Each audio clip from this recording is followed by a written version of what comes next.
Cool. Ladies and gentlemen, welcome to the first ever podcast here. It's the Gomez and Gress show, the show that flows. We did not come up with that name today. I'm Gomez, and that is Mason. Gress, there you go. There you go. So mostly on this podcast, we'll cover injuries, I guess recaps of games, as well as just go over the status of the league because it is ever changing. It is so far. I think this season has the most stories. It's a lot going on. Brady returned to New England. I mean that was a big story, and I mean just in the last couple of days, it looks like the future of the league is kind of all over the place. People are getting traded for nothing, and quarterbacks are dropping left and right. So players in general, yeah, lots of injuries. Yeah. One big injury will be from Thursday night. The Seahawks fall to the. Give me a second. They fell to the LA Rams 26-17 at home. They have lost all of their games at home this season, I'm pretty sure, which is insane. Also, the Seahawk defense is on pace to give up the most yards in NFL history, which is insane. Two of the greatest players in the league, too. That's sad. Yeah. It's crazy to see where they were in 2015, the Legion of Boom, and then there is almost nothing left from that. Except Bobby. Except for Bobby Wagner, the lone survivor of that defense. I don't know how many players are left from that Super Bowl team, but I think it's honestly just Russ and I would imagine just Russ and Bobby. Yeah. Maybe an offensive line or a tight end. Maybe. But it's crazy to see something like that fall. It's depressing, honestly. Seattle never really known for having a bad defense, and here we are. They're as bad as the Cowboys from a couple of years ago, which is really hard to even think about. But that's all right. Maybe they'll get it together. I doubt it. I think they will lose every game without Russell. But with Russell being out 6 to 8 weeks, because I think he tore something in his middle finger. Mm-hmm. He had to have surgery last night. Yeah, so we won't see him for about half of the season. Yeah, which is depressing. Without Russell, the Seahawks are a bottom tier team. There, I said it. Come for me. Russell Wilson, watching him has such an amazing way of getting bad plays to be good. He's like Michael Vick light. He doesn't run as well as Michael Vick, but he still has the ability to get out of crappy situations with his feet. So that is cool. Not cool for the Seahawks, though. However, my boy, my man, Geno Smith out of West Virginia University, he almost led a fourth quarter comeback, and that was really fun to see. Mason, did you watch that game? I watched parts of it. Like, I started out watching like the first half of it. I'd probably say midway through the first half. By halftime, I was kind of like, I don't know. This isn't as good as I would have liked to see. And then I kind of glanced here and there. I've seen the YouTube clips of Geno Smith. Just expected more scoring in general and overall more. Right. I will say my favorite thing about that game is Geno Smith, because it's such an interesting. He's such an interesting player, drafted in the first round by the Jets. Had a really crappy career there. Then I think he went over to New York, to the New York Giants. Or no, he played somewhere else. Maybe it was Chargers. I thought too. Maybe I think so. But his last official start was in New York. And after that, I think he's been with Seattle since then. Geno Smith, not your average quarterback. He's pretty underwhelming, except for Thursday night where he looked fantastic. His arm looked super strong. His play calling, however, or his decision his decision making not so good. He ended any chance for a Seahawk comeback when he threw a interception with like 3 minutes left to go. And it's like, that is why you are not a starter. But no, it was a fun comeback in the making to watch. Very excited to see what Geno Smith can do. I just don't think he is. Yeah, well, he's just not given the tools to succeed right now. DK Metcalf I think he's questionable for next week, which, I mean, that can change too. Yeah. But just that offense just has not been looking good either, even with Russ. I think their offensive line is always going to be an issue. They never want to fix that. It's so funny. Like there's like nothing about that team has gotten better besides DK Metcalf. I was going to say DK's the only thing I thought in my head. I'm like, wow, that's really good. You when you think of the Seahawks, DK Metcalf, Russell Wilson, and Bobby Wagner. I don't know who else is on that team. I guess Chris Carson. No, Jamal Adams. Okay. Come on. Fun stat about Jamal Adams. He has not been playing well. Yeah, I know. I haven't heard anything about him, but still one of my favorite players. I don't think he has a single interception this season. To be fair, they never really used him as like an interception guy last year, though. No, but you think they used him as like an additional linebacker, honestly. I don't know. I think that linebackers still get interceptions though, so I don't know. It's true. I haven't seen a lot of tape of Jamal Adams in Seattle, but he's on one of the worst defenses in the league, so I don't know. But yeah, Geno make his first start since 2017. Funny, I just find it funny how the last one was with the Giants, go to the Jets, to the Chargers, to the Giants. To beat out Paxton Lynch too as the backup quarterback, that's funny. He's playing in the CFL now. Is he really? Enough, yeah. He just signed to the CFL team. I wanted Paxton Lynch to be so good. Like, his arm was crazy, but his accuracy was awful. He definitely not first round material. But staying on the train of injuries and backup quarterbacks, Trey Lance is to make his first NFL start against the Arizona Cardinals. Jimmy G should be back next week. It's that calf that's bothering him again. So I have a question.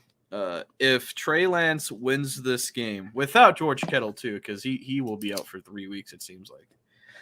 Should Trey Lance get the start when Jimmy G comes back next week?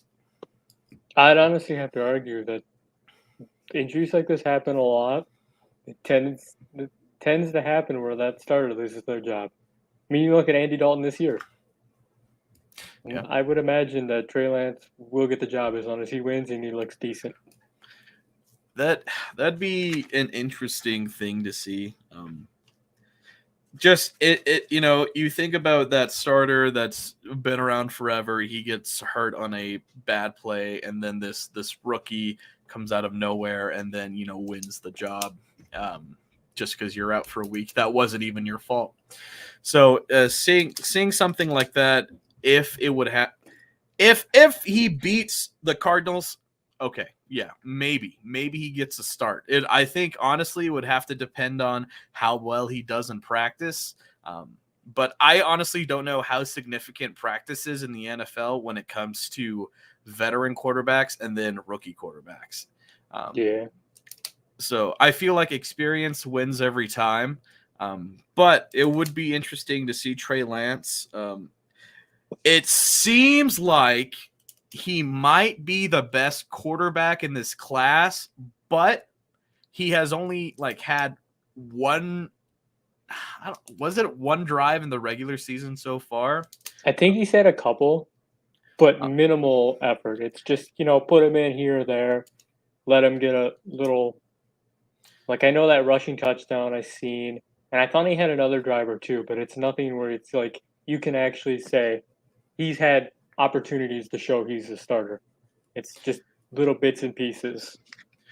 I wish I was alive when this happened, but like every time I hear or see quarterbacks taking breaks and letting the other one like do a drive or so, it reminds me very much of Joe Montana and Steve Young.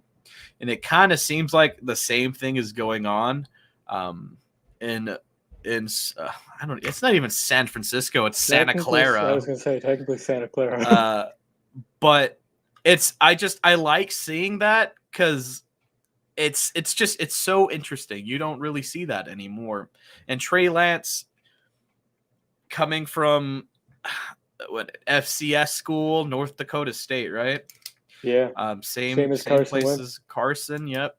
I just I don't know. I want I. It's not like I don't want rookie quarterbacks to be successful because I do. Um, It but just doesn't happen that often. yeah, it just doesn't. Like look at the quarterback situation in Florida with Trevor Lawrence, the most hyped draft pick Mm. of all time.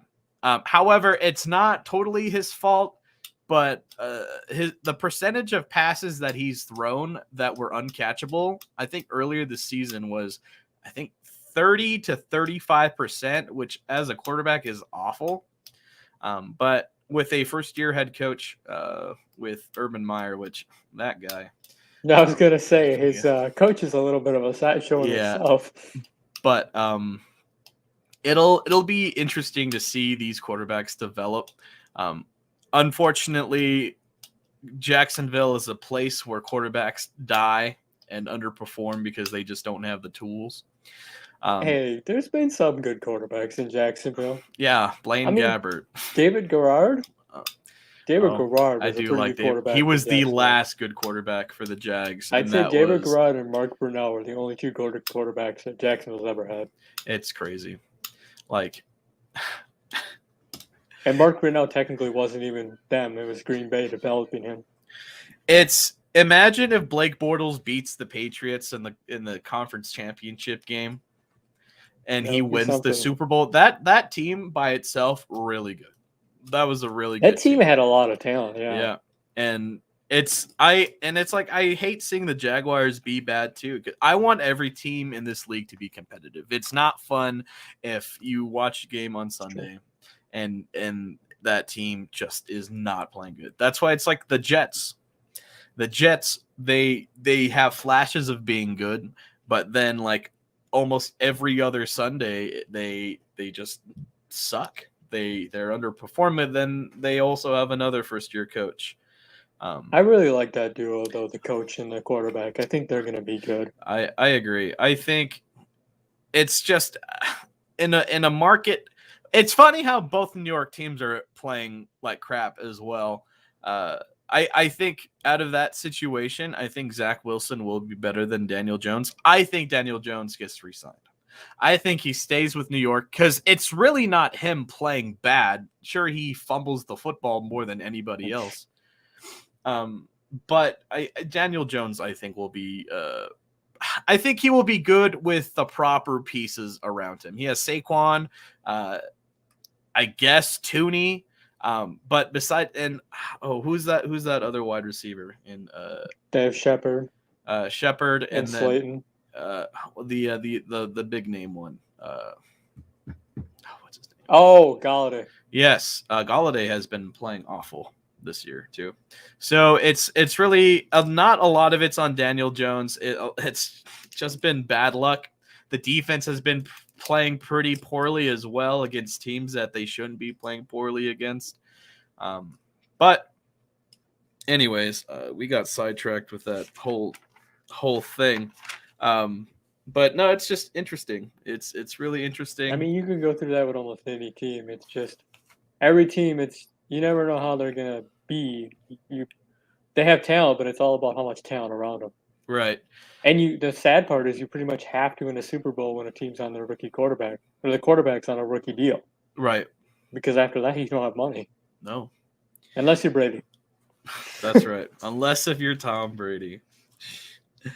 All right. So back to the quarterback thing. There is actually a interesting quarterback situation developing in Pittsburgh. Big Yep. Ben, his last 10 starts has been 3-7. He has thrown for 17 touchdowns, 13 interceptions, and a beautiful passer rating of 81. He has the ship has gone. I think Big Ben is done. He looks awful. He looks so bad. He reminds me a lot of Eli in his last couple of years with the Giants. It's sad to see a legend go. But as of right now, I think Big Ben should be sat on the bench and see what Dwayne Haskins can do. It's one reason I actually respect Philip Rivers for leaving, so he didn't have to go through that too. I think Philip Rivers could have had another year. Yeah, but you never know. When you hit the wall, you hit the wall. Well, it's Kind of just happens. There's no way he could be worse as Peyton Manning in his last season.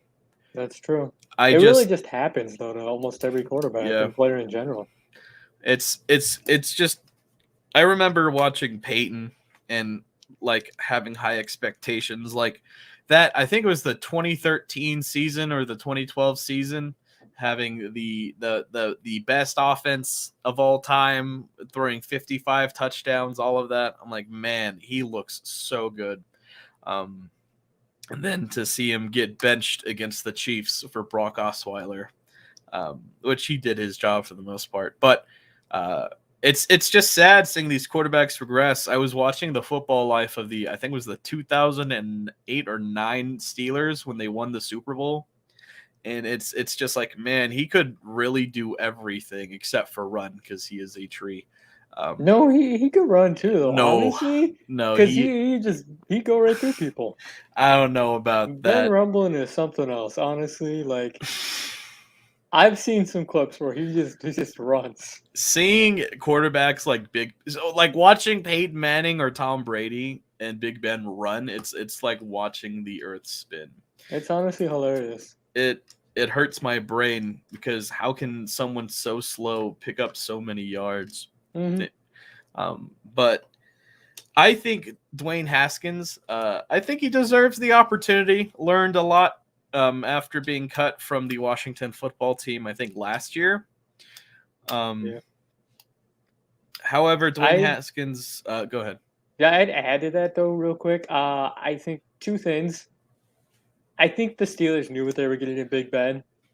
They honestly just want the draft pick. Right. They want him to ride out his last couple of games, whatever happens, happens, and lets him go out feeling like he's not getting benched. And they want the draft pick. So I don't honestly think Haskins starts because they really know what they got into. I'll also say, though, that I don't think Big Ben will win another game if they keep it up like this. It's a shame. Was that Najee Harris? Is that who they drafted? Yeah, he's been doing everything for that team. Juju Smith-Schuster has been playing poorly as well.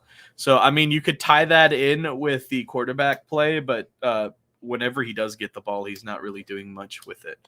But Pittsburgh is always good at receivers. That's one thing I hate being a Ravens fan is they draft good receivers. So I feel like it's more on the quarterback than anything. The offensive line too. I mean, they lost so many people the last year or so. Yeah, I think them not re-signing Villanueva, stupid move. Villanueva hasn't been that good in Baltimore. I don't think that was a bad move. Maybe he just doesn't like the scenery. Purple and black probably doesn't fit him. I think he likes it. It's just he's not used to playing right tackle, and then when he's got to play left, he's he's showing his age. I honestly think they should have just drafted more offensive linemen. That's the thing, and developed more guys. Because you lost Pouncey, DeCastro, Roman Foster, I think 2 years ago, and then Villanueva, and I don't even know who their left tackle has been in the last couple of years. I don't know either. No, Villanueva was the left tackle. So who? I don't know. I'm missing a right tackle then maybe, but either way, they're losing their guys, and I think that's probably why their offense is kind of awful. Right. It's sad. I mean, as a football fan, I was a big fan of those Steeler teams in the early 2000 or Yeah. like late 2000s to early 2010s. Um, it's just Pittsburgh doesn't really sign anybody. Uh, like you said, they just draft. They kind of like how the Packers. Like hmm it's before their new GM yeah, with it's Thompson. right. Oh, well, that's because Aaron Rodgers isn't happy. He's threatening to leave, which I don't think he'll be with the Well, team. I know, but I'm saying like even the new GM, he kind of has a different like way of doing things. Like Thompson was, you either sign back cheap or you weren't coming back unless you were a big name, and you were Right, only getting draft picks. They really didn't sign people. right. It's funny seeing those two historic franchises just not doing well, and just in free agency, I guess. Uh, you'd think like as a player, like man, I would love to sign with this team, but they haven't been good because they're not signing anybody. Um, and two, it just seems like they're really not wanting to do anything besides just draft talent. Um, it's like the Bengals, man. Like the Bengals for the longest time just did not want to spend money, um, or just re-sign anybody. So I don't know. Um, Interesting to see how all of that plays out. I think Dwayne Haskins gets a start soon because at this point they have nothing to lose. Um, it's pretty clear that Big Ben is on his way out. Um, and I think it'd be nice. And Dwayne Haskins played pretty well in preseason. Um, Yeah, he's he looked pretty good since yeah, his scenery changed per se. and it's I hope he plays well and whenever he does start, and I hope that he has actually learned from his mistakes. But we will see. So on to the trades that happened this week. Mason, do you want to talk about that? I mean, a lot of those caught me off guard, especially the. Well, really, there's really only the one trade, Gilmore. Like that was just kind of like out of the blue. Yeah. I Uh, mean, it's it's not surprising because you knew it was going to happen eventually. New England doesn't want to pay him money because the team's like not high up competing, so they're like, okay, you can just leave. right. Threaten to cut him, and then they're kind of just like, okay, well, if someone wants to give us a draft pick, so they don't have to fight the other teams in free agency. I understand that. I just wondered why they only traded him for a 6th-round draft pick. I think it's just straightforward the fact that they were willing to cut him, so a team's only willing to give up so much because they don't have to compete with other teams. Right. They New England, the other teams had no like leverage, or New England had no leverage either when they threatened to cut him. You know I'm what's surprised they got anything, to be honest. my favorite thing right now is watching the Patriots just go into shambles. Honestly, Their years of dominance is finally coming to an end. Bill Belichick showing his age. Mac Jones, I want Mac Jones to be good. Let's that be uh, clear. I want Mac Jones. I like Mac Jones. Plus, the story would be the only Alabama quarterback in years to actually play good. I think I'd Mac Jones. honestly say since Namath. Huh? I'd say probably since Joe Namath. I don't know any other Alabama. Joe Namath. I don't know any other Alabama quarterbacks that have been good. Joe Namath came from Alabama. I didn't know. Yeah, and honestly, Namath's stats, if you compare them with like modern day players, they aren't good either. So I take back my statement from saying Trey Lance being the best quarterback in the class. I think it's going to be Mac Jones. I think Mac Jones. I Is still gonna be think the it's best Zach quarterback. Wilson. Zach Wilson likes to throw interceptions. Doesn't He, every rookie quarterback though? yeah, but he especially likes to throw interceptions to the wrong team. I'm sure New York will love that. Jeez The Louise. most scrutinizing fan base in the NFL is the New York teams. I'm glad we're talking about New York now, because Again. There again, New York has been a popular topic today, but I want to talk about earlier in the week. Eli Manning finally shared why he decided to not go with the Chargers and instead with the Giants. I don't think this has been shared before, but I never heard of it until you yeah. told me about it. Yeah. So the quote from Eli Manning was, "It was my decision having talked with my agent, coaches, general managers, and owners. Going through the draft process, I was just worried about the Chargers organization at the time. I felt it was the right decision and I had a little pull. I quietly tried to say, 'Hey, please don't draft me. It can be our secret.' And they didn't keep the secret part very well." So what draft class was Eli Manning? Was it like 04. 2004? Okay. So what was the state of the Chargers at that time? I'm curious. They Because had Drew Brees. They had Drew Brees? Yeah. Because remember they drafted Phillip when they had Brees. Oh, that's right. Uh, But that was when they Brees still was had coming off the LT, injury. right? Yeah, LT was drafted the same year as Brees. So let's see. They had LT. They had Yates, I would imagine. Jamal Williams, Quentin Jammer. Oh my gosh. Yeah.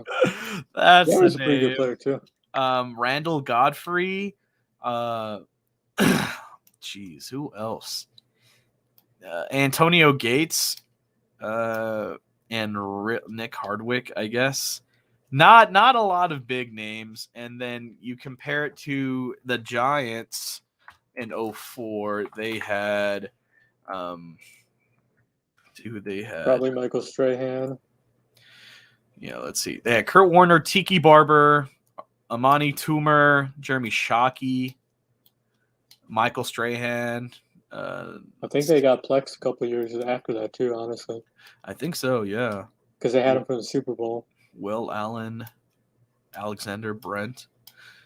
So just looking at it, the Giants had a better roster. So I don't blame Eli, but also at the same time, I don't know if I don't know. It really depends on the situation. Like for me, just being drafted, I guess in the first round, pretty cool. I don't know if I'd have the cojones to say I don't want to play for your team. Please don't draft me. I definitely wouldn't.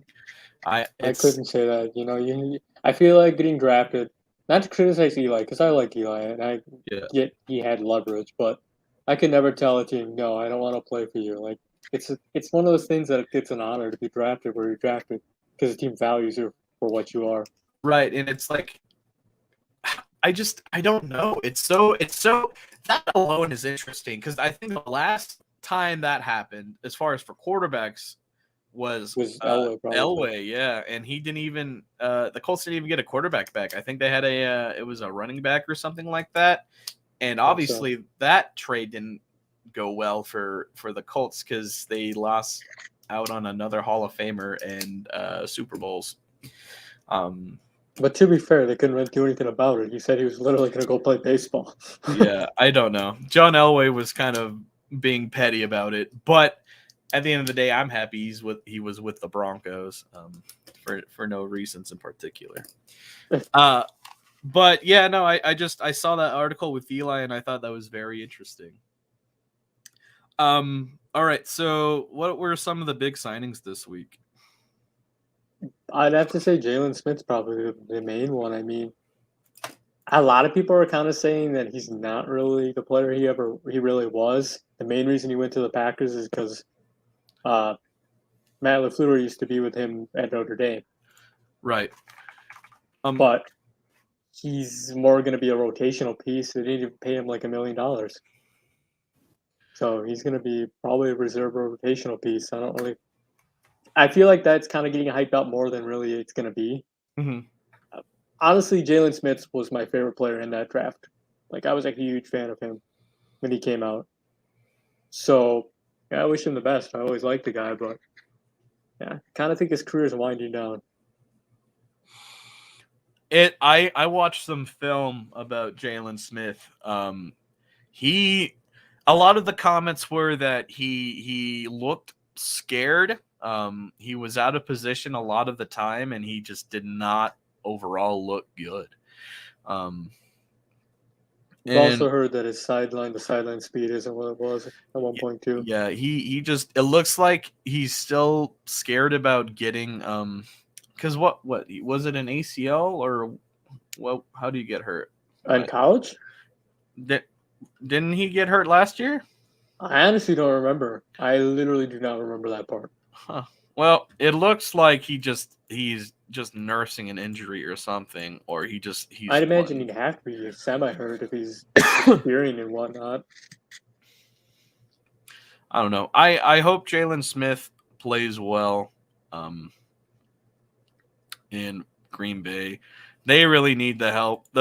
Like I said on Brett's podcast, the Packers are one of the most overrated teams in the NFL. That is my opinion. You don't have to agree with me. They just do not look good. I do agree. I don't have a problem. Like outside of Aaron Rodgers, that team is. I don't even think Rodgers looks as good as he used to, but I would say that that's the main thing where you look at them as a team and they're going to be competitive because Rodgers is there. Mm-hmm. But I think their biggest issue is an underrated thing people don't like to point out is their offensive line. Bakhtiari hasn't played yet this year. He's probably the best tackle in the league, if not top 5. Right. And then Elton Jenkins got injured. And then you have a lot of younger guys or guys that haven't really done a lot in their career. Right. So that offensive line, I mean, I hate to go back to the saying, but the offensive line is a big factor in the NFL. And a lot of these teams are struggling because they haven't built their offensive lines. Teams that succeed, it's because of their O-line.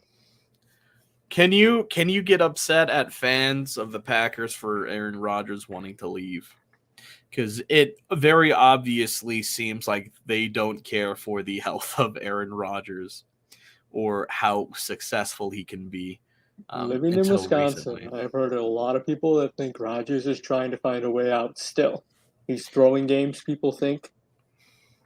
People think that he does not want to be there, that he was smiling week 1 after he lost. I don't believe it as a football fan. I think Rodgers is done with that stage. And when he's ready to go, he'll let them know he's ready to go. But he's locked in, and I think he's willing to give it and let it go this year. The idea of professional athletes throwing games is silly to me. I think it's the pressure of them not. How am I trying to say? What am I trying to say? It's the pressure of this could be their last season with this team. And if he was throwing games, why would anybody want to sign or trade for that quarterback? That just goes to show like he only cares about himself. In the whole league. Yeah, I mean, like, your career is basically over. Yeah, it's no matter how well you are, you might get signed by like the Raiders or something. But like it's poorly. It looks bad on you for one. You're throwing games. You're a professional athlete. It's a business at the end of the day, right? Yeah. And then it's like, what character do you have if you're just throwing games? There are teams who throw games because they want a draft pick. What was the Jets last year? The Jets, the Jags, 0? I mean, it's like it'd be really hard to throw a game, but like if it's a situation where and it's like the 3rd or 4th quarter and you're down by like 20 plus points, like, okay, we're gonna bring in the backups. Kind of like what the Eagles did last year, right? Or was it 2 years? No, it was last year where their coach at the time, he pulled Jalen Hurts from the game when they were in a winnable position. That is disgusting. That is different. If you're able to win a game, you should win a game, no matter if you're going to lose a draft pick or what. I think losing on purpose just does awful things. The only thing I will say I think it's okay to win or lose on purpose is if you're going into the game and you're starting players that are worse, but you're doing it for developmental purposes. Right. I'm okay with that. But outside of that, it's like, don't do that. It's just bad. I would only do that for like the last couple of games of the season. I couldn't do that for. I mean, I'm just saying, like, like if to the Texans, in their case, people know they're not trying to win this year. So trade off your veterans, get your assists, and start the younger guys. I'm not mad about stuff like that. I wouldn't I be get upset if they because just like you deleted the Texans. let's not delete the Texans. They are the newest team. Still. But I'm just saying, like, you take away their veterans and you just let those younger guys play, they're gonna get an immense amount of experience, no matter if they're gonna play next year or not. Right. They'll be good backups. So I'm not mad about stuff like that. But yeah, if you're like blatantly trying to like take a starter out midway through the game, which you could have started a backup before you started the game if that was what you wanted to do. Right. At that point, it's just wrong. I don't know. We have different viewpoints on that. I don't think you should intentionally lose a game. Well, I'm Even not if saying like intentionally losing it, but I'm saying like if you're a team that's not going to be successful, starting younger guys. That's all I'm saying. I'm not opposed to that, I think there's a time and place. but I also don't think you start the younger guys if you have other guys in your roster. Kind of like the Texans, like they just need to trade Deshaun Watson or figure that out. As long as his legal stuff's cleared up, start him if he's on your team. The package would have to be really good if you're trading your franchise quarterback, even if he doesn't want to play. Because honestly, the Texans could be as petty. If teams are giving the Texans awful deals, I have no problem sitting my quarterback. Yeah, I suppose. Yeah, I like mean, but that's one that more pisses me off because it's like you guys need to like figure your things out or move on. right. Letting this drag out for almost an entire year now at this point is kind of obnoxious. The only good thing about the Texans is Philip Lindsay. He has been the boy from Boulder, Colorado. He is playing his heart out. There are I some good veterans on that team. I would expect as the trade deadline gets closer, they will be available. it's a shame. Mark Ingram's one of them. I wouldn't mind seeing him back in Baltimore. I don't think he's starter material anymore. That's for sure. No, but like a rotational piece on a contending team, not a bad move. Perhaps.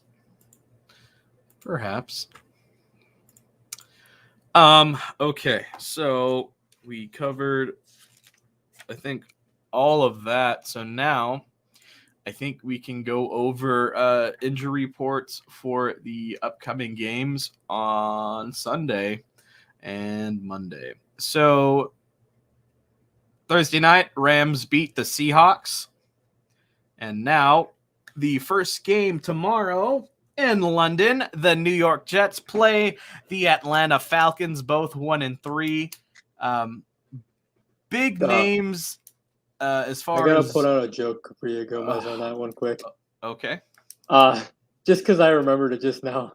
Someone was saying, I saw someone on like I would assume Instagram or Twitter, posted, we got to start giving those foreign countries, like the teams going like that over the seas or wherever they go, better matchups, or we're gonna start World War III. Jeez Louise. I agree. Like, oh God, I agree, though. True though. Think about it though; they do a lot of crappy matchups for the most part. Yeah, they really do, and it's frustrating. Like, and it's sad because those countries think those are the best football players in the world for the most part. If they were paying attention, they would know that's not. No, I know, but I'm saying like people that are like new to the sport probably think they're like some of the best players, and then they find out that literally they're the bottom of the barrel. I don't know, man. I feel bad for anybody going to that game. Both teams, I think the Jets are the better team. But before we go into that, I'll just go over the injuries real quick. Yep. So Tyler Kroft will not be playing. He is listed out. Oh gosh, I don't know any of these other players for the Jets, but Tyler Kroft, big name, he will not be playing, as well as Jeff Smith, wide receiver, Marcus May, the safety, and Adrian Colbert, safety. He is out with a concussion. For the Falcons, Calvin Ridley will not be playing. Not even an injury, but a personal matter. I hope everything gets figured out. Oh, yeah, that's right. I just kind of hear about that. Let's see. Marlon Davidson, defensive tackle, he is out, as well as Russell Gage, the wide receiver. He's out with an ankle injury. And doubtful, we have Eric Harris and Avery Williams. So with that in mind, I still think the Jets beat the Falcons. I can't remember who I picked. I think Matt Ryan, he looked fun against the Washington football team. I don't know how great that really is. Oh, come on. Washington's not a bad team. They're not great. No, but I They would say are they're definitely better than the Falcons overall, talent-wise. I would like to see them beat the Cowboys because I think they are the second best team in that division easily. Yeah, I agree. That and then the Eagles and then the Giants being in last I feel place. like those two are very, very close. The Giants and Eagles? Yeah, those two. Just I don't know about because that. none of them they both have talent, but it's just I feel like neither one of them are taking the next step. Like their quarterbacks are just holding them back, honestly. Right. I like I said earlier, I don't think Daniel Jones is the problem in New York. I think there's a whole lot going on. I think now part of it's Judge, to be honest. Yeah. He literally had 3 players retire on him this offseason. So clearly he's doing something wrong. I don't know if you could really blame that on the coach so much. But they literally came in and they retired within like a week. I don't know. I think part of it's coming down. I've heard people say that his practices are really hard and that's why they retired. They didn't like it. For a veteran, you don't want to come in there and bust, just try really, really hard. Right. That's a rookie thing. Veterans don't expect to be grinding every single day. Like they want to show that they know what they're doing, but they also don't want to deal with all that crap too. I know that same thing happened in the football life. When Tomlinson came in his first year, he worked everybody to the bone, and they lost in the wild card. Or no, I think it was divisional. Yeah, that's true. You're talking about Mike. Wait, who are you talking about? Mike Tomlin, his first year as coach as for the Steelers. He wanted he wanted to work everybody super hard, not just the rookies, but also that's fair. Some teams do have that. I mean, like Brian Billick was like that. Tom Coughlin, I feel, was like that. Some coaches are like that. I think the NFL now, I don't think that works. The NFL nowadays is all about speed, which is frustrating because it shouldn't be about speed. It should be about strategy and hard hits. But that's me. As long as nobody is, dead, that's all I care about. No, I don't think it'll ever be about hard hits again. Not anymore. The game, it penalizes you for playing defense, which is frustrating. Yeah, even Tom Brady said that. Yeah. Which is wild. Because he's the poster child for being protected. Right. But, I think for me, if I was a professional athlete, I wouldn't like things for me to be easy. Like, if I'm an offensive player, right? Because those offensive players get away with a lot for the offensive line and wide receivers. The corners, that has to be the hardest position to play right now. Because they're not allowed to really do I'd say that or pass rushers even. Because literally, if you come in and you make any contact with the quarterback, it's a late hit.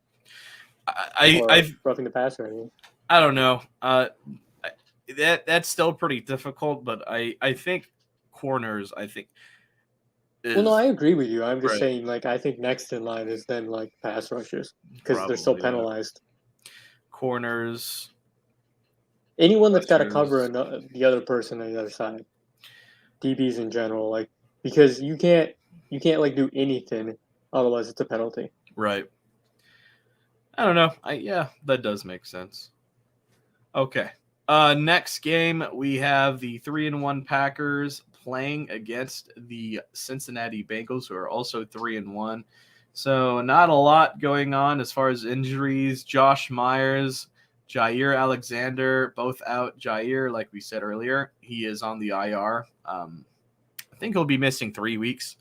A lot of these IR players will be missing 3 weeks. I think the only one that I saw an injury today that this player was actually out for the rest of the season because he tore his pec. Yeah, I knew who you're talking about. I can't think of his name. Oh, the tight end from the Raiders, I think. Yeah, that Derek something. Carrier or something like that. Yeah, he is out for the season, which will be really hard for depth for the Raiders because they don't really have depth. They really rely on their star players, which is a story about the Raiders for later. John Gruden complaining and just not making much sense, but I'll be sure to cover that later. Let's see, where was I? Oh yeah, Jair. But yeah, that's it for the Packers, and then for the Bengals, Xavier Su'a-Filo. He is out with the knee, and doubtful is Mike Thomas, the wide receiver. I'm gonna say the Bengals upset the Packers. They upset the Packers. I think it'll be a close game. Joe Burrow proves to everybody that the first couple of wins not a fluke. The Packers defense not really good, especially with Jair Alexander being out. I think Joe Burrow puts up a show against the Packers. Honestly, don't know. I mean, I'm conflicted. Like, I feel like Green Bay's got to win this game, but at the same time, it's like the Bengals have this opportunity to prove that they're real. Right. It'll be like it'll be a big test. That record is very conflicting. Because 3-1, I don't think the team is that good. I think they make the playoffs. I think they are the last wild card spot. I think there's too many good teams in the AFC, to be honest. As far as like borderline wild card teams, we'll see. Because then there's the Chargers too. They look pretty good. I guess the Chiefs I hope the Chiefs don't make the playoffs, but they're too good not to. But anyways, yeah, I think the Packers upset, or no, the Bengals upset the Packers. Mason thinks the Packers will beat the Bengals, and that's fine. Yeah, I gotta go with the Packers. I think it'll be a close game, though. We'll come as much as I feel living in Wisconsin, it's aggravating living around so many Packer fans. Yeah. There are a few sports teams fans that annoy me, but the Raiders, the Packers, and the Cowboys are my least favorite. I feel like it's just anyone that's in your division. Because for me, I absolutely hate Steeler fans. I can't stand Chief fans. Charger fans, there are none. So that's been proven the last few years. Yeah. All right, next game: Patriots at Texans. Patriots and Texans both have the same record at 1-3.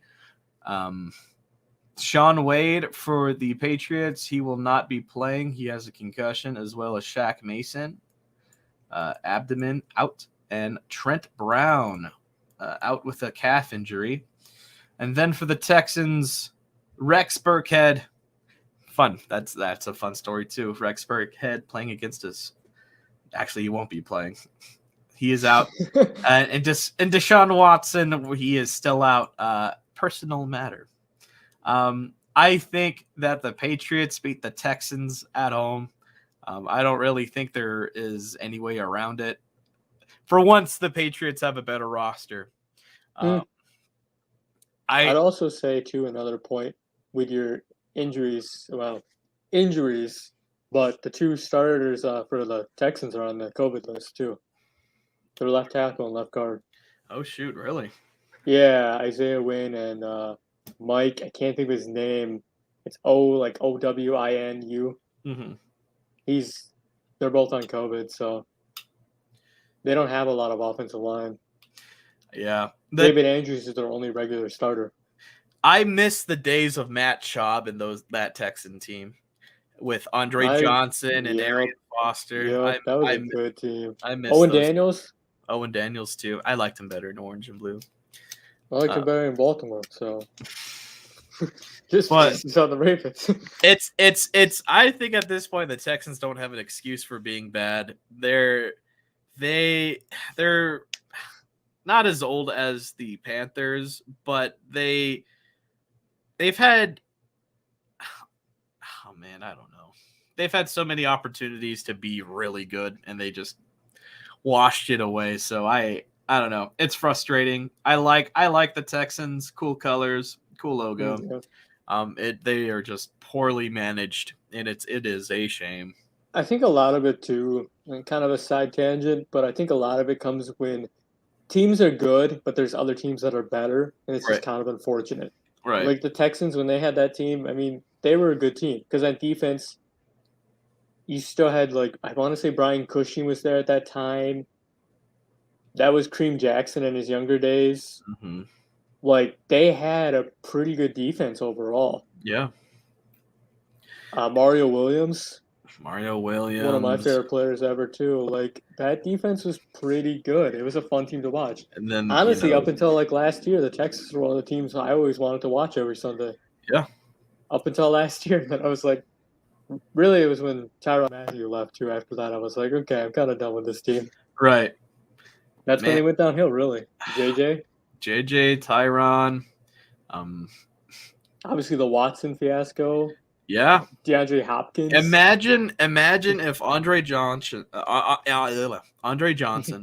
DeAndre Hopkins, Arian Foster, and then that defense. That I think that team could easily win a Super Bowl, especially back then. Oh my God! I think honestly, most of those guys played together. Oh, really? I know Andre Johnson and DeAndre Hopkins were on the same team together. Oh wow! Because that was when Hopkins was it was like his rookie year. Because everyone worried when Andre Johnson retired that D-Hop wouldn't be as good. Right. Well, obviously he turned into one of the best receivers in the league. So that had because Andre Johnson he left Houston before retiring. Yeah, because he went to the Colts. Yeah. Oh, that's weird thinking about. He just wanted to spend time in the whole division. But anyways, I have the Patriots I think win, and I think Mason does as well. Next up, we have one of the best teams in the NFL, the Denver Broncos at 3-1, playing the Pittsburgh Steelers at Heinz Field for the third year in a row, which is ridiculous. At 1-3. So big injury. Albert O. I cannot say his last name. Don't even try. Albert O is out with a hamstring injury, which will be difficult as far as keeping depth at tight end. Albert O's missed a couple of games, I think, so far this season. Love watching him play. He is a perfect backup for Noah Fant. Noah Fant having a really great season as well. I think he's caught a touchdown in almost every game this season, which is great. And then any questions about Teddy? He is questionable for tomorrow. However, I think he plays. You're going to have have a lot to stop him for not wanting or for him not to play in this game. But he had a concussion. He had a concussion. So he was ruled out earlier in the week. He's still under protocol, but I think he is probable for tomorrow. It says questionable in this report, but I think if Teddy comes back, the chances of them winning are pretty high. I don't like Drew Lock. I don't understand this Drew Lock train. He is not good. He is not good. I'm willing to say that he is not good. At least not on the Broncos. Maybe he can play better somewhere else, but I don't think he can beat any of these teams. He doesn't mesh well with the offense. Again, like I said I said when the Rams played the Broncos for the third preseason game, he has no pocket presence. And watching that last week against the Ravens, he just does not look good. Zero pocket presence. He has a strong arm. His accuracy can be okay sometimes, but he likes to throw interceptions. I don't know. It's frustrating watching Drew Lock play because he can be good, but he just is not working on the things that he needs to work on from what to me. And then for the Steelers, let's see. Oh, and also for the Broncos, their starting offensive line will all be returning, which is huge. That is huge. Let's see. Is Cortland still injured? Cortland, yeah, he is questionable. It was an ankle injury, which is a bummer. But I think he might be a game time decision, honestly. Probably. We are really, really thin at the wide receiver position as well. Deontay Spencer is questionable for tomorrow too. I think Jerry Jeudy comes back in a couple of weeks. He was placed in the IR week 1. So I think he should be back next week. I think against the Washington football team, which will be a fun game to watch. Will be. The thing really I fun. like about the IR though, I love how they did the 3 weeks, but I also appreciate that you have that 3-week window. To activate them. Is that new? I feel like that's brand new. The 3-week window is not, as far as I know, but the 3 weeks being out is. Okay. Because it used to be 8 weeks. Oh, okay. But since COVID, they allowed players to go on and off, which I kind of like that because you can have as many players on and off as you want. Mm-hmm. You just have to wait 3 weeks. I like that. I do like that rule. I really hope they keep that. I hope they do too. It makes it easier for the players. I mean, they as a whole to like develop what they want to do. Yeah. It's less like stress on, oh well, I'm gonna miss this guy for half a year when really he's only gonna be out for like 2 weeks. Right. It's gonna be nice. It's gonna be really nice if they keep it. I'd imagine they would. I hope so. Pretty good as far as I've heard. So back on the injury train, Rashad Coward is out with an ankle injury. Cameron Sutton, not related to Cortland Sutton, out with a groin injury. Carlos Davis, James Washington, both out as well. Juju is questionable. So is Ben and Chase Claypool. However, both fully participated in practice. So I think they will play, which I hope they do, because Big Ben cannot throw the ball down the field. More than like 5 yards. Yeah, the only player I'm worried about on the offense is Najee Harris, but Denver has one of the best run defenses in the league, even against Lamar. I think we held that offense pretty well as far as rushing, except we allowed 100 rushing yards, but those are garbage time yards. Lamar really used his arm last week, which is cool.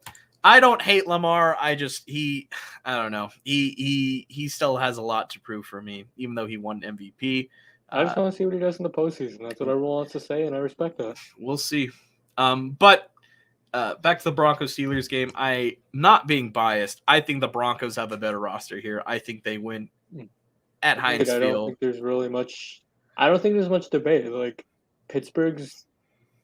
I hate to say it because I know a couple people that are Steelers fans, but they're just not going to be good this year. No, it's going to be a struggle. I hope Dwayne Haskins gets a start. I think if they lose this game, they'd be 1-4. I think Dwayne Haskins should get a start, especially if Big Ben throws like 2 picks, which is pretty likely. It's kind of funny though to point out that I kind of contradict myself when it comes to like earlier I was saying the Texans, they need to do the youth movement. But then when the Steelers, I'm like, no, ride the veteran quarterback until the year is over.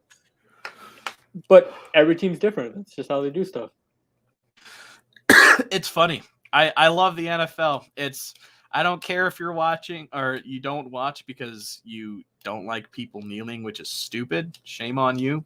The NFL is as fun to watch now than it has been in a long time, which is awesome. Awesome. It's like the lockout. The year after the lockout, it was great. If only the video games can back up how interesting this season is.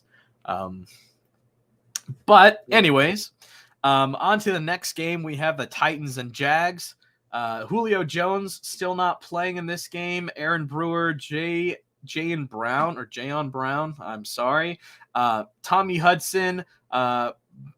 Oh, wow. Brett Kern, the punter, will not be playing, as well as Racky McMath. I love that name. All will not be playing this week. And then for the Jags, for the Jags, it looks like Roy Robertson Harris is out with an ankle and an illness. I don't know if that's COVID related. It might not be. I think it might just be the ankle. Normally, if they're COVID related, it's just they put them on the COVID list no matter what. They don't go on the actual injury list. Man, Mason, seeing all these injuries for the Titans, man, I don't know. I think without Derrick Henry, they lose this game, but Derrick Henry, no matter what, will have you in the ball game. I think the Titans beat the Jags, but not by much. But okay, but I look at it this way. Like, I'm pretty sure I put down the Titans. But yeah, I picked Titans, but it reminded me a lot of last week's game. And they ended up losing no matter what with Derrick Henry. And it's the divisional game, which I always give divisional games more credit because those guys know the other team. I think. So I don't know. Part of me just wants to say, "Hey, Jags," but no. Now that you're talking about it, because their center is out, which is really, really huge. Not only for Derrick Henry, but for Ryan Tannehill, because the center is more important than people think. You're more than just hiking the ball. You're calling out who's the Mike linebacker. They are like the best friend to the quarterback, and without that chemistry, I don't think it's gonna go so hot. And the punter field position is very important. Mm-hmm. So now, the more you talk me into it, I think the Jags pick up their first win. I think they pick up their first win. I will agree with your center comments. Being a Ravens fan last year, a couple of those missed snaps. I respect centers a lot more than I ever have.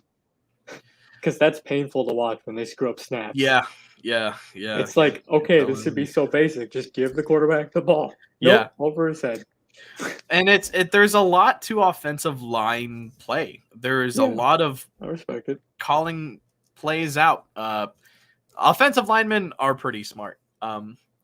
But I think defensive linemen are just as smart, and they have to be stronger than the offensive linemen, or else they're not doing their job well. I'm going to agree with you, though. I'm going to change my pick and go with Jaguars. Yeah. It feels like a game that's just – the Titans are such a wishy-washy team this year. Like, I always give them crap for being non-talented, but this year they just – even with the talent they have, even getting Julio now, they honestly look worse. Yeah. I don't think it's a bummer. I like Ryan Tannehill. I'm happy that he is somewhat successful, but I think he's starting to show that he can't really play well without these weapons on his team. I really dislike Tannehill, so I'm the opposite. I know Tannehill is one of the best game managers in the league. He will never be a top 10 quarterback. He will not be as good as Alex Smith, but he is really close. Alex Smith is the best game manager of all time. I miss Alex Smith. Actually, I want to throw it back to 2000. Trent Dilfer, pretty good game manager in that Super Bowl. Well, there's no reason that offense should even be in that Super Bowl. Okay. Only the defense. Only the defense. Just have them on the field. They'll play offense, defense, special teams. Okay. Next up, we have the Eagles 1-3 playing the Panthers 3-1. The only person out for the Eagles is Lane Johnson, the tackle, and then kind of a big deal though. Big deal. That's I think he plays left tackle? Right tackle? Okay. I mean, still pretty important. Yeah, and he's like their best offensive lineman probably. Yeah. And then for the Panthers, Shaq Thompson, Christian McCaffrey is listed doubtful, even though he was pretty active in practice this week. I think he sits out this week, especially against the Eagles, whose defense is not good. I mean, I think he shows up next week. I hope he shows up next week because he is my running back in fantasy. So I need him to show up next week. And then let's see. The next injury is Cameron Irving for the Panthers. I think the Panthers beat the Eagles pretty handedly. The Panthers defense, I think it's pretty good. It's not great, but it's good. And I think it's good enough to beat Jalen Hurts and the Eagles, which is a shame because the offense for the Eagles is pretty good. It's just that defense, which is not great. It is not great. I don't even know of anyone on that team that's like relevant. No. Oh, I Fletcher Cox. the lone Eagle. That's probably the only one that's like good on that defense. It's a bummer. Also, I think back to the Bronco and Steelers game. I think because he used to play for the Eagles. Oh my gosh, I'm starting to forget his name. Malik? No, Darby? Yes, Ronald Darby. I think he's returning. Yeah, they activated Darby from the IR an hour ago, actually. Wow, that's super recent. So yeah, so I think he'll be playing. The Steelers are in trouble. Anyways, yeah. So the Panthers beat the Eagles. What do you think? Oh, your tight end just got placed in the IR too. Alberto? No, he's missed. That's back-to-back seasons. Yep. He's been placed. Or is it for 3 weeks? Well, technically, any IR move, it's not categorized as season ending or 3 weeks. It's just you place him on the IR. Technically, if you're out for the year, you could still technically, if you became healthy, come back. Right. But I learned that from Twitter the other day that there is no differential on IR, even though most people think there is. Just because it feels different. Right. But I'm gonna go. Yeah, the Panthers. They're honestly like one of my favorite teams this year to watch. And they're good. Do they make the playoffs though? If they do, they're the last seed. I think it's going to be close, but if I remember it, if nothing else, they are my like Cardinals of this year. Like I said, the Cardinals were good last year, barely made the playoffs. I think the Panthers are a similar story. Thinking about it, I think the Panthers win the division. Honestly, I don't think there is anybody. Tampa. Come on, you can't. Oh crap! Tampa. I forgot. You know what? I'll go against Tampa. Brady loses the rest of the games this season. Brady won't lose that many games in the rest of his career, probably. Don't say that. That's depressing. It is, but he's good. It's just how it is. It's straight facts. I don't want to talk about it. All right, so the Lions 0-4 playing against the Vikings team that very much should be at least 3-1. Mm-hmm. Let's see. So there is nobody listed out anyways for the Lions. Everybody that is on this list is questionable. So TJ Hawkinson, DeAndre Swift, Jamal Williams. I think that's it. And then for the Vikings, we have Michael Pierce, who is out, and Emir Smith Marset. He is listed out as well. I think the Vikings win. I think the Vikings. Since you got the injury report up, how about Kendricks and Barr? And Cook. So Barr full participation in practice. Kendricks full participation in practice. Dalvin Cook limited. He is listed questionable. I think that's a big difference maker. Like they haven't had Barr and Kendricks almost all year, almost last year. That's the reason they didn't do good last year. Mm-hmm. Those three play, it's an easy win, in my opinion. That's part of the reason why I don't think they're winning games. I didn't realize D.D. Westbrook was on the Vikings too. He just got picked up to start of the year. Oh wow, that's a good signing. I like D.D. Westbrook. I think they're smart. I think they sit Dalvin Cook one more game, or at least they sit him to fully recover because he played hurt last week too. Which I don't understand why you would risk that with a franchise running back and Dalvin Cook. That early in the year. Yeah. They need every piece in that offense. That defense is solid. It is solid. But I think they should sit Dalvin Cook, let him come back healthy next week. I don't know who they play next week, but it'd be a smart move. I think the Vikings do beat the Lions. Lions go on to be 0-5. They will get a win this season. I know they will. I think Jared Goff is at least a 1-win quarterback. He's honestly better than a lot of quarterbacks still in the league, in my opinion. He's not the reason why they're losing. It's the talent around him. Yeah. It's Detroit. It's Detroit too. back to that football life thing now with Andre Johnson. That is a place where people go to die. He brought it up. Or no, maybe it wasn't him. No, I think it was him. He was fully aware that people who get drafted or traded or picked up in Detroit, 9 times out of 10, your career will die in Detroit. And that's really not your fault, but that is just how dysfunctional things are run, I think, in Detroit. I want the Lions to be good too. It's a shame that they wasted the careers of Barry Sanders, Calvin Johnson, Matthew Stafford, which Matthew Stafford, I don't know if he's my favorite to win the MVP, but he's definitely in the top 3. Yeah. But yeah, no, I think the Lions lose to the Vikings. Definitely. All right.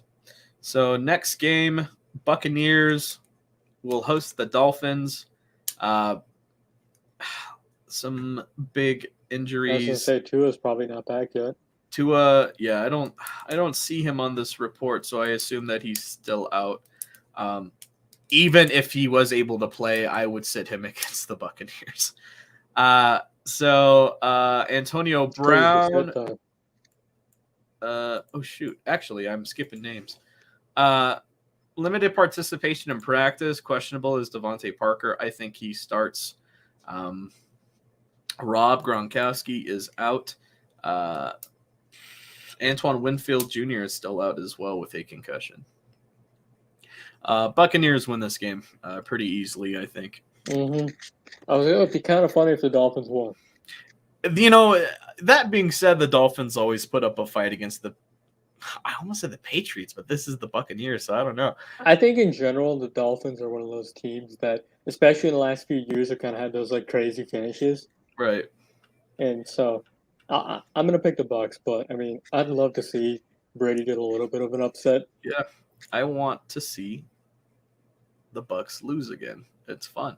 I hate to like vote against certain players or like hope they lose, but at the same time, it's like it wouldn't make me upset. Right. I don't want. Well, the thing is, they won the Super Bowl last year. I want their road to a repeat to be as hard as possible. Yeah, it's true. All right. So next game, we have the Saints and the Washington football team. Eric McCoy is out, as well as Teron Armstead. I don't think I said that name right. Martian, that is not his name. Marshawn Lattimore, full participant in practice. He will be playing, as well as JT Gray.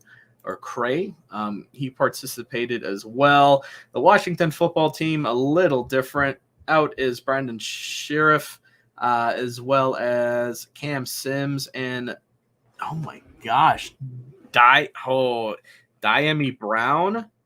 Oh yeah, the rookie receiver. Yeah, and then Matthew Ioannidis. Oh, I can't say these names. I know exactly who you're referring to, but yes, I do not know how to pronounce his name either.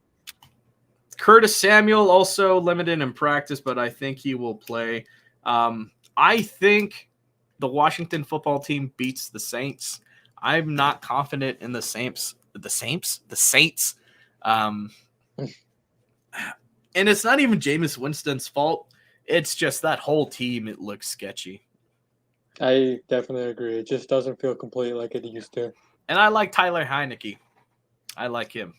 I do too. He's a nice story. Underrated, like quarterback that's going to keep you in game. He's another guy that's kind of coming up as a good game manager. You don't expect a lot from him, but he ain't going to screw up. He made a great play on the run last week that went for a touchdown, and I'm like, man, this kid could be the real deal. I just need to see him play against a real team. And this might be a good test. Both 2-2. Man, I think the Cowboys win the division, but man, I think the Washington football team, I don't think they get swept by the Cowboys. I think they beat them. They split the series. Yeah. But anyways, okay, so Washington football team, we both agree that they will beat the Saints. So one of the best games this week, 3-1 Browns playing the 3-1 Chargers. Malik Jackson. Okay, never mind. Forgot. Okay, Malcolm Smith is questionable. And it looks like nobody is out for this game. A whole lot of questionables, though. David Njoku, Clowney, Myles Garrett. Myles Garrett did not participate in practice, however. I think all these players play.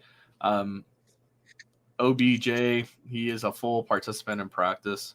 I think everybody plays for the Browns. And then the only person doubtful for the Chargers is Justin Jackson, which I don't think is a huge blow. And Chris Harris is questionable. Whatever. Who do you have winning, Mason? This is a tough game. Oh, Chargers and Browns. Yeah. You know what? Chargers are similar to me with the Panthers. They're a team I'm just going to ride this year. I feel confident in almost any game they play.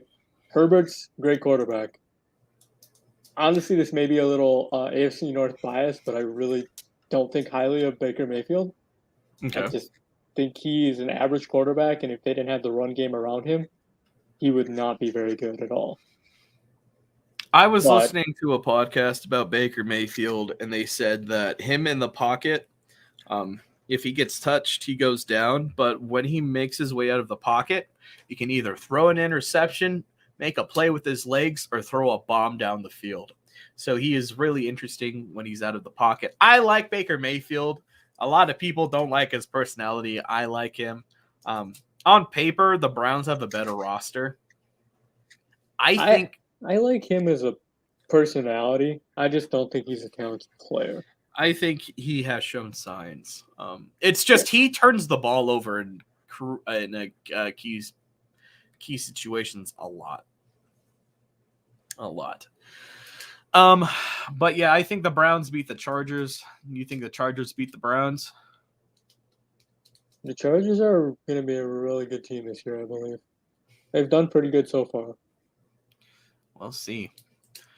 And definitely no sophomore blues for Justin Herbert. He's going to be a very good quarterback in this league. Yeah. All right, next up, Bears at the Raiders. 3-1 Raiders, 2-2 Bears. We'll speed this up a little bit. Let's see. No, only big name I guess for the Bears is Jesse James. I don't think he starts, but he is not playing due to actually David Montgomery is out as well. Yeah, that's right. He did not participate. So Jesse James, David Montgomery, two big names. Khalil Mack was limited in practice. And then for the Raiders, we have Derek Carrier. He is out for the season. And I think really that's the two big names. I think the Raiders lose. They do not. I think they've been exposed. They're not that good. The Raiders lose to the Bears. Justin Fields gets his second career win in Las Vegas. What about you? I just feel like the Raiders are still a decently complete team. Fields is just too young to and the talent around him is, I think, by far worse than some teams. I wouldn't even be surprised. I've seen some people say that Robinson might get traded at the deadline. That team's, it's just, they don't have a lot around him. I think the Raiders are a more complete team. They might be more complete, but it'd be fun to watch. I think there is a chance that the Bears do beat the Raiders. It's another one of those games, yeah, that it'd be fun. There may be an upset, but I feel more confident saying Raiders than I do Bears. It is Khalil Mack against the Raiders too. Oh, that I like to see though. That's a fun matchup, fun story there. I saw a story earlier this week that said that Derek Carr was heartbroken when he found out that Khalil Mack got traded to the Bears because I guess they were really close, they were best friends. Did you hear the story about John Gruden's take on that too? No, I don't think Khalil so. Mack getting traded? He said he cried for the next 2 days. Literally cried. No, he didn't. No way. John Gruden? That's what I heard. I call BS. No way. Not this freak show cried for 2 days straight. Probably not literally 2 days, but I heard that he cried a lot after they had to trade him. I don't know about that. All right. We're getting pretty long here. Okay. We're just gonna go. Okay. So 49ers at Cardinals 2-2. 49ers 4-0 Cardinals. Jimmy G, he is out. We talked about that earlier. K'Wan Williams, he is out as well. George Kittle, he was placed on the IR a couple of hours ago. He'll be out for 3 weeks. And then for the Cardinals, Chase Edmonds is questionable. And then let's see who else. Byron Murphy, he is out. Ooh, Justin that's pretty Murray big. is also out. For fun, it would be really fun to see. Excuse me. For Trey Lance to win, I think the Cardinals go 5-0. Kyler Murray is just unstoppable right now. Beating teams pretty handedly too, making the Rams look like fools last week. Yeah, that was surprising to me. But yeah, I think the Cardinals win. I agree. Cardinals are another team really, really on this year. I like. All right. And then next, also kind of an important story. D-Hop did not participate in practice. So that is interesting. I'd imagine he plays, though. Yeah. All right. Next up, we have the 1-3 Giants playing the 3-1 Cowboys. Jabril Peppers will be out as well as Darius Slayton. Sterling Shepard is also out. And then for the Cowboys, it will be Donovan Wilson. He will be out. And Dorrance Armstrong is out. Questionable is Randy Gregory and Zeke. I think they both will play. The Cowboys beat the Giants by 50. It is not fair. These poor Giants, they are getting beaten up, and there's nothing they can do about it. I don't think by 50, but I will take the Cowboys. Their defense has looked real this year. Yeah. They look nasty. And that is, let's see. Oh, where the heck is... Wait, did they move Sunday night to tomorrow? I don't think so. Because it says that Tuesday, October 12th, the Colts play the Ravens.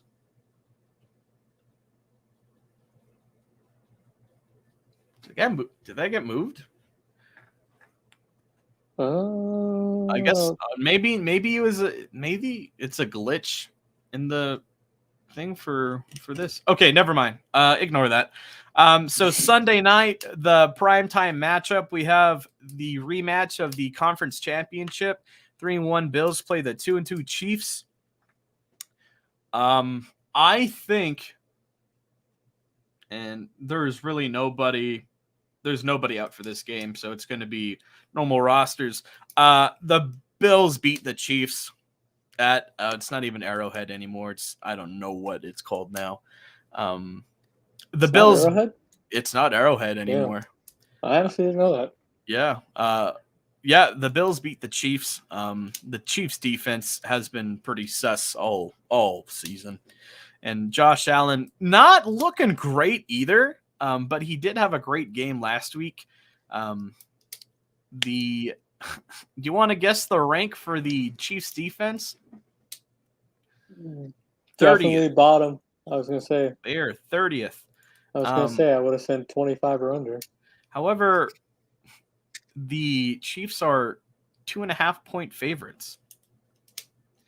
I agree with you, though. I think it's the Bills. Yeah. The Bills, after losing week 1, have looked like one of the best teams in the league. Yeah. And honestly, the AFC probably favorite. Yeah, I do. It would be if there was to be a different team to be in the Super Bowl, it would be the Bills. They look really good. But yeah, Bills beat the Chiefs at whatever stadium. And then for Monday Night Football, probably the least interesting matchup of the season so far for primetime games. 1-3 Colts play the 3-1 Ravens.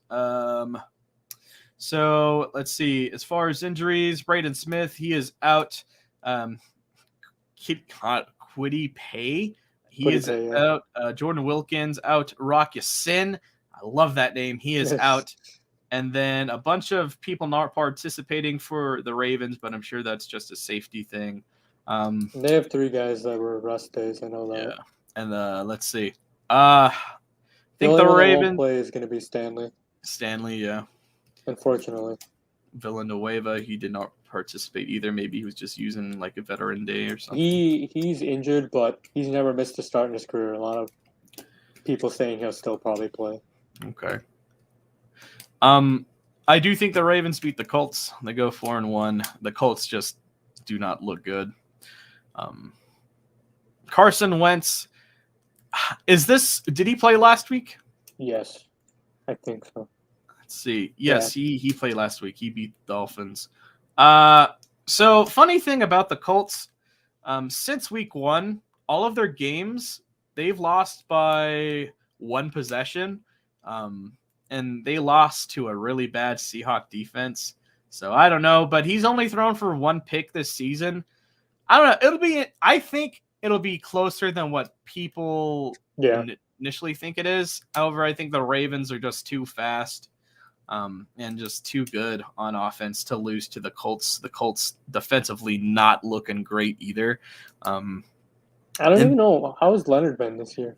Darius Leonard and individually, let's see. Let's check out his stats. Because I feel like he's kind of slow this year, and I haven't heard a lot about him. He is questionable for that game.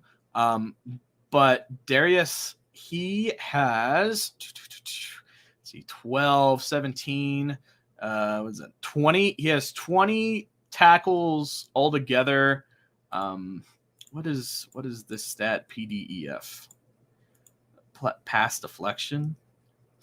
He has also had an interception this season too. So he's playing okay. He's definitely playing okay. Interesting thing about the Colts, they have the 8th best defense in the league. They have a top 10 defense. Wow. Huh. Did not know that. So it'll be a matchup of a top 10 offense and a top 10 defense. If there was to be an upset this week, it would be this game. I've heard some people say that, suggest it. I just don't think the Colts can compete. They don't have Quentin Nelson. Yeah, he's out still. They don't have enough weapons on offense to keep up, which has been the moral of these games of the Ravens. The offense has been winning these football games. I think the only solid defensive effort has been against the one was against the Chiefs, but that was near the end of the game. And then the next one was against the Broncos, which they beat pretty easily. I think this game will be kind of exciting too because Bateman might make his debut. Oh, their first-round receiver. That would be fun.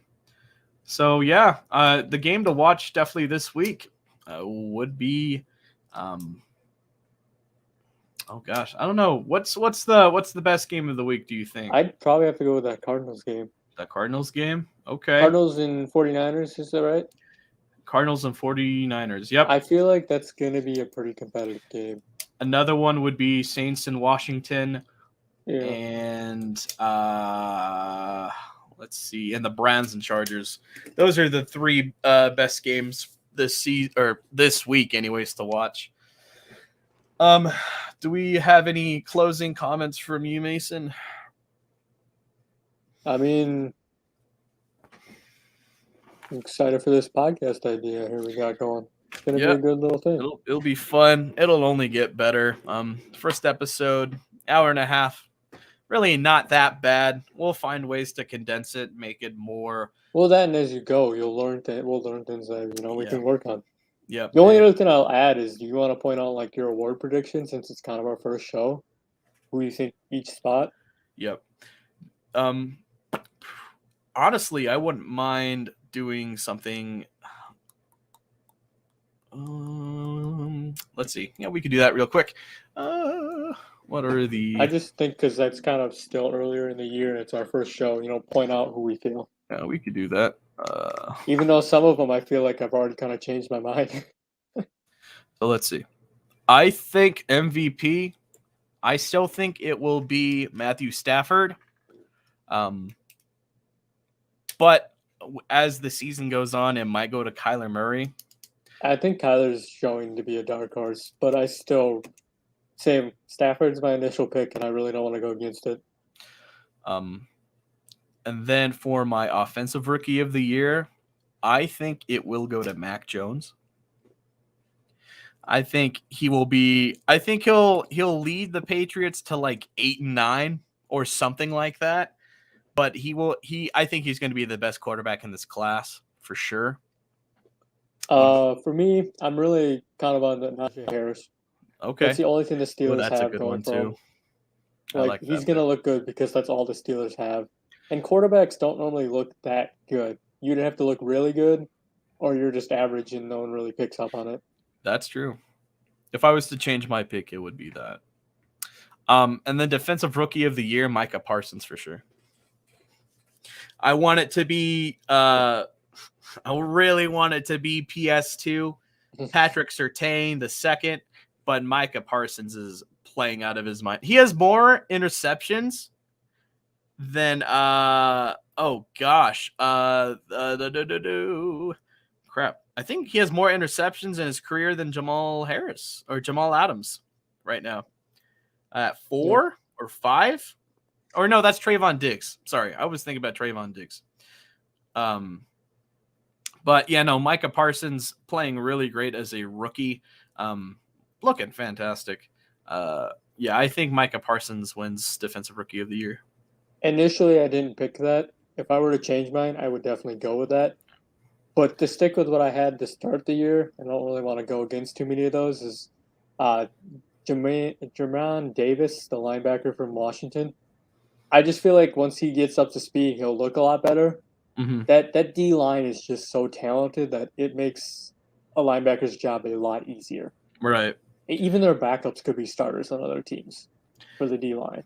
But it's crazy how much of an instant impact Micah Parsons has had. Agreed. I'm impressed. I honestly thought his character issues would be a problem, I didn't even know but he had character issues. yeah, coming out of college, he was known as a very bad like player, like mentally.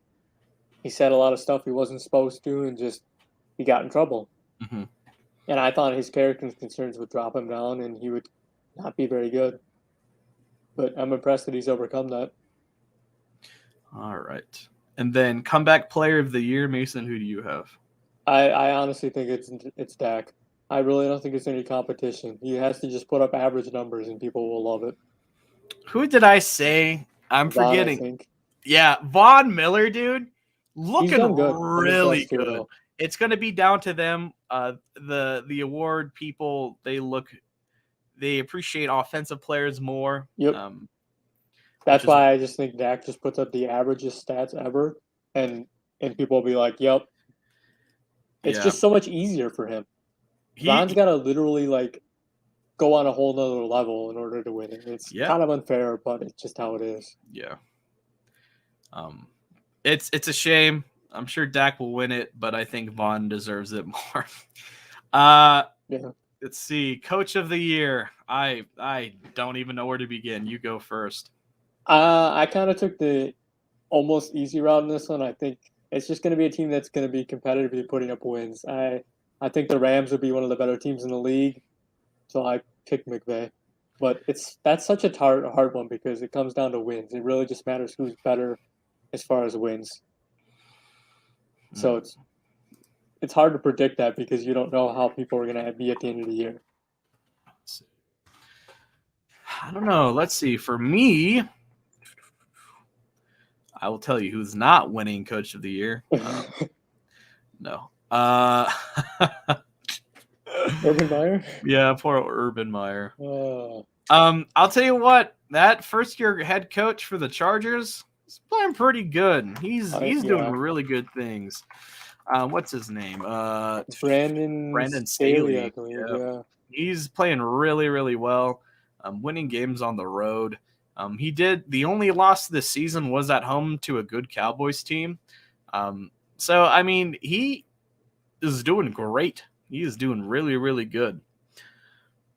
I'll also add to that. I don't know who I told, but I told someone. I said, I take McVay because I think they'll win a lot of games, but a team like the Panthers with Matt Rue, I believe, or the Cardinals with Kerfsley, I believe, Yeah, or that like you too. Yeah. said with the Chargers.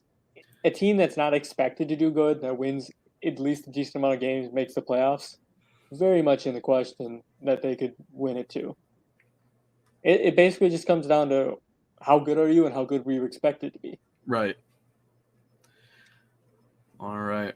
Do we have anything else that we want to say, Mason, before we go? Did you want to do the defensive player of the year or offensive player of the year? Throw those out there. Oh, You crap. got a name? Off the top of my head. Oh, Defensively, take the easy route. Aaron Donald. Until someone dethrones him. man, I don't know. TJ Watt's an interesting name too, though. Yeah, I've heard that he hasn't been playing that good though. Yeah, same. I think he actually missed last week or the week before. He didn't even play. If he doesn't win MVP, it's definitely going to be Matthew Stafford or Kyler Murray. It's one of those two for sure. For offensive player, you mean? Yeah. Initially I picked McCaffrey, but He just cannot be obviously healthy. since he's not going to be healthy, that's not going to happen. No. I'd have to agree with whoever doesn't win MVP wins offensive player of the year. It's Yeah. normally how the league does it. And then for defensive player of the year, gosh. You could even throw Miller up there now. He's done pretty good this year. I don't know though. Like, Depends on how many sacks he gets, really. how many sacks does he have so far? At least 2 or 3, because he had those against the Ravens. I think he has 5 combined sacks. He has 4. So individual sacks 4.5, altogether 13. That is So, on crazy. team or So the 13. Okay, individual sacks 4.5, assistant sacks 6, so 13. okay.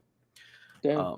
And he is on pace to break his sack stat from 2019, which is good. I'm just happy Vaughn is looking like 2015 Vaughn, which Agreed. actually wasn't the best season for Von Miller. Was his second season, and he had 18.5 sacks. I like Vaughn. Another player I've always respected.